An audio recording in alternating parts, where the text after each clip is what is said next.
Hello সবাইকে, back to my channel new blog নতুন একটা ভিডিওতে সবাইকে জানাই অসংখ্য ধন্যবাদ। ভিডিওটি দেখার জন্য পুরো ভিডিওটি দেখবেন, কেউ স্কিপ করবেন। সকালে উঠে নাস্তা করে এখানে ডাটা কিছু কেটে নিচ্ছিলাম আর জলে রেখে দিচ্ছিলাম ভিজিয়ে। তার সাথে কিছু আলু দেবো, এখানে দুটো আলুর সঙ্গে একটা কলা, বেগুন। তো বেগুনটা দেখানো হয়নি, তো এখান থেকে ফ্রিজ থেকে কিছু মাছ বের করে নিই। আর অনেকটা বরফ জমে যায়, মাছটা একটু বেশি করে জল দিয়ে রেখেছিলাম, তো তারপরেও দেখছি ছাড়ছে না। তো তারপরে হাতে করে টানাটানির পর দেখলাম ছেড়ে যাচ্ছে। তো এখান থেকে যতগুলো মাছ প্রয়োজন আমার নিয়ে নিচ্ছিলাম, মোট 7 পিস মতো নিয়েছিলাম। তো এখান থেকে ভালোভাবে নুন হলুদ মাখিয়ে দিয়ে কিছুক্ষণ রেখে দিচ্ছিলাম, আর অন্য সাইডে ভাত রান্না করে নিচ্ছিলাম। তো ভাত রান্না হয়ে যাওয়ার পর মাছগুলো একে একে ভেজে নিই। আর ভাজার পাশাপাশি আমি একটু বান্নাও বেটে নিচ্ছিলাম, যেখানে ছিল আদা আর জিরে।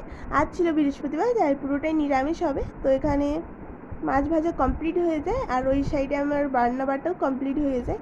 এখানে আমি বান্না বেটে নিচ্ছিলাম, আর এই সাইডে তারপর একে একে ভেজে নিচ্ছিলাম সোনা ডাঁটা আলু।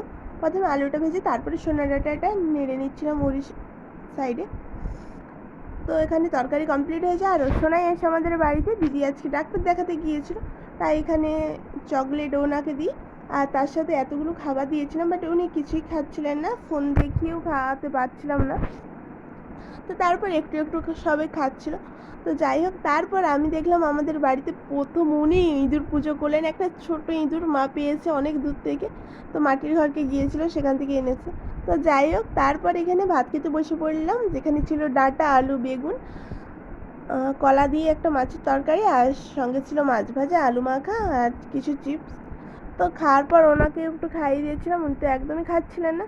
তো তারপর যাই হোক, উনি এখন দিদি চলে এসেছে, তো বাড়ি চলে যাবে দুপুরেই। তো উনি আমাকে টাটা করছিলেন, আমি বললাম আবার চলে আসবে, উনি বললেন হ্যাঁ আবার আসবো। তো এখানে চলে গিয়েছিলেন, বিকেলে কিছু খেয়ে নিচ্ছিলাম, তো সেটা আর দেখানো হয়নি। তারপর একটু কয়েকজন মাখা গুলেছিলাম সন্ধ্যের দিকেই, তো এখানে খেয়ে নিচ্ছিলাম, বেশ ভালোই লেগেছে। আর কয়েকজন মাখা এখন কে কে খেয়েছে অবশ্যই কমেন্ট করে জানিয়ে, ভালো লাগলে ভিডিওটি লাইক কমেন্ট করুন, আর ইউটিউব দেখলে সাবস্ক্রাইব করবেন। সবাই ভালো থাকবেন, সুস্থ থাকবেন। রাধে রাধে।